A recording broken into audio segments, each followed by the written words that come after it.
శతమానం భవతి. చూడు కార్తీక్, ఎంత పెద్ద విషయాన్నైనా అర్థం చేసుకోవడంలో ఉంటుంది, ఎంత పెద్ద సమస్యనైనా పరిష్కరించుకోవడంలో ఉంటుంది. భాను మిస్సే వారం దాటిపోయింది. ఇప్పటి వరకు తన ఆచూకీ తెలియలేదు. టీవీలో పేపర్లో పబ్లిసిటీ చేశాం, మనందరము వెతుకుతున్నాం, పోలీసులు కూడా వెతికారు, అడవి మొత్తం జల్లెడ పట్టారు, కానీ తన ఆచూకీ మాత్రం కనిపెట్టలేకపోయారు. అంటే దాని అర్థం ఏంటి కార్తీక్? నువ్వే చెప్పు. చెప్పడానికేముంది, ఇన్ని రోజులు గడిచినా తన ఆచూకీ దొరకలేదు అంటే ఇంకా భాను రాదని అర్థం. ఒకటి కార్తీక్, మనసులో ఎంత ప్రేమ ఉన్నా జరిగిన పరిణామాన్ని నువ్వు కూడా అర్థం చేసుకోవాలి. మరీ అంత గుడ్డి నమ్మకం పనికిరాదు. నెమ్మదిగా వాస్తవంలోకి రావాలి. జరిగిందేదో జరిగిపోయిందని జరగబోయే భవిష్యత్తు గురించి ఆలోచించాలి. ఇక ఏది మన చేతుల్లో ఉండదు అని ఆ నిర్ణయంతోనే బతకటానికి అలవాటు పడాలి. గతాన్ని తలుచుకొని బాధపడ్డంలో మనకెలాంటి ప్రయోజనం ఉండదు. ఇంక ఎప్పటికీ భాను రాదు అన్న నిజాన్ని నువ్వు, ఆంటీ, మీ ఫ్యామిలీ మొత్తం నెమ్మదిగా అర్థం చేసుకోవాలి. మీరు ఆ క్లారిటీకి వస్తేనే నార్మల్గా ఉండగలుగుతారు. మీరు ఎంత బాధపడినా ప్రయోజనం ఉండనప్పుడు బాధపడటం కూడా కరెక్ట్ కాదు. ముందు ఈ నిజాన్ని మీరు తెలుసుకోవాలి.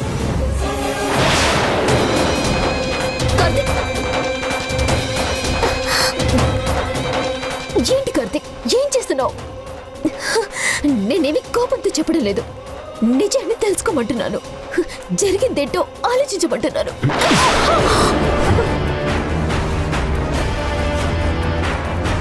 ఇంకెప్పుడైనా భాను రాదు, భానుని మర్చిపో అన్న మాట నీ నోటి నుంచి వచ్చిందో అదే నీకు ఆఖరి క్షణం అవుతుంది. జాగ్రత్త. కార్తీక్,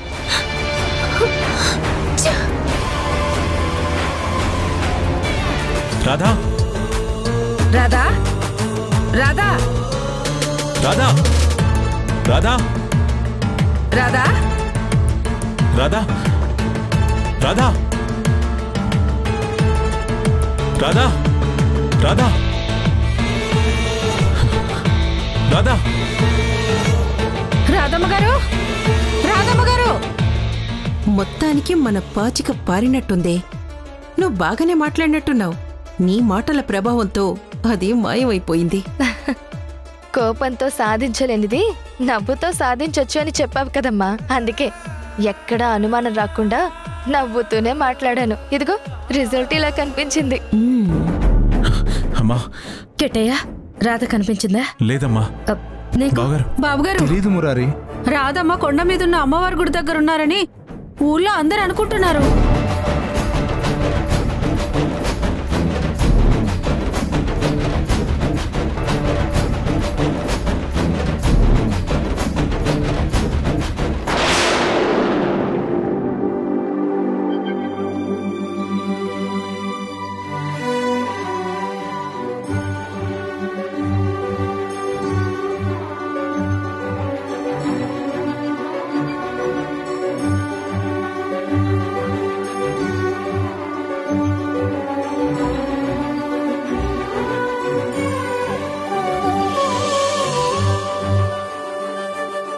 భాను, ఏంటిది? ఏం తెలియనట్టు అలా అడుగుతారేంటండి? నా కడుపులో మీ రూపానికి ప్రతిరూపం పెరుగుతోంది.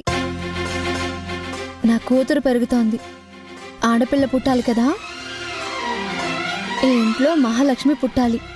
తన బుజ్జి బుజ్జి అడుగులతో కాళ్ళకి పట్టీలు పెట్టుకుని ఇల్లు మొత్తం తిరుగుతూ ఉంటే ఎంతో సంతోషంగా ఉంటుందని అత్తయ్య ఎన్నోసార్లు చెప్పారు కదా.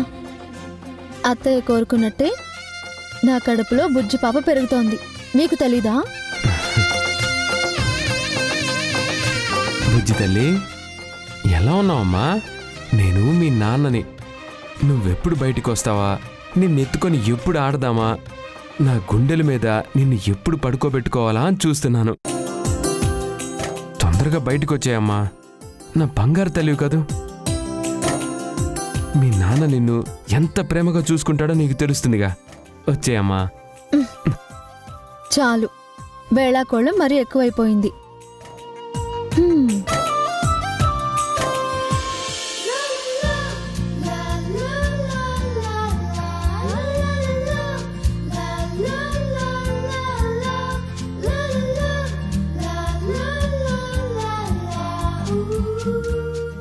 అదేంటి బాను, నేను నా కూతురుతో మాట్లాడుకుంటుంటే నువ్వెందుకు వద్దన్నావు? నేను నిజంగా కడుపుతో ఉన్నప్పుడు అప్పుడు కడుపులో ఉన్న మీ కూతురుతో మాట్లాడండి. ఇప్పుడు నేనేదో సరదాగా ఇలా చూసుకుంటుంటే మీరు నన్ను ఆట పట్టించే ప్రయత్నం చేయకండి. మనిద్దరం సరదా పడితే సరిపోతుంది కదా. అమ్మ కోరిక తీరుతుంది, నీ కడుపులో బుజ్జి పాప పెరుగుతుంది. అయ్యగారికి చాలా తొందరగా ఉన్నట్టుందే. తొందరే ఉంది బాను, ఏ భార్య భర్తలైనా కోరుకునేది అదే కదా. తొందరగా తల్లిదండ్రులు కావాలని, పిల్లలతో ఆడుకోవాలని ఎవరైనా కోరుకోవడం సహజమే కదా. నేను కూడా అదే కోరుకుంటున్నాను. పైగా అమ్మ కోరిక కూడా అదే కదా. మరి అందరి కోరిక నెరవేరాలంటే నువ్వే కొంచెం సపోర్ట్ చేయాలి. ఏది ఎప్పుడు జరగాలో అప్పుడే జరుగుతుంది సుందరవదన, తొందరపడకు. తొందరపడకపోతే నువ్వు అమ్మ ఎలా అవుతావు, నా ప్రియమైన శ్రీమతి? బాను బాను బాను బాను ఆగు.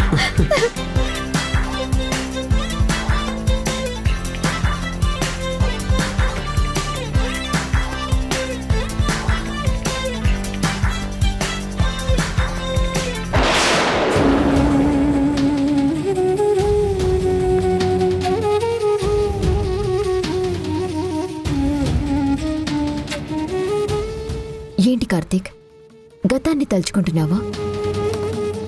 భవిష్యత్తు ఏంటా అని ఊహించుకుంటున్నావా? గతంలో భాను నాతో ఉంది. తనున్న ప్రతి క్షణం నాకు మధురానుభూతిగానే మిగిలింది. తనతో మాట్లాడిన మాటలు, తనతో ఉన్న అనుభవాలు, ఇలా ప్రతిదీ తలుచుకుంటూ ఉంటే ఆ గతమే ఎంత బాగుంది అనిపిస్తుంది. ఈ వర్తమానంలో భాను నా పక్కన లేదన్న నిజాన్ని నేను తట్టుకోవడం చాలా కష్టంగా ఉంది. భవిష్యత్తులో భాను నాతోనే ఉంటుందన్న ఆశతోనే ఈ రోజుకి నేను బ్రతుకుతున్నాను. లేదంటే తనెక్కడున్న ఊహల్ని ఊహించుకుంటూ అదే గతంలో ఉండిపోవాలనుకుంటున్నాను.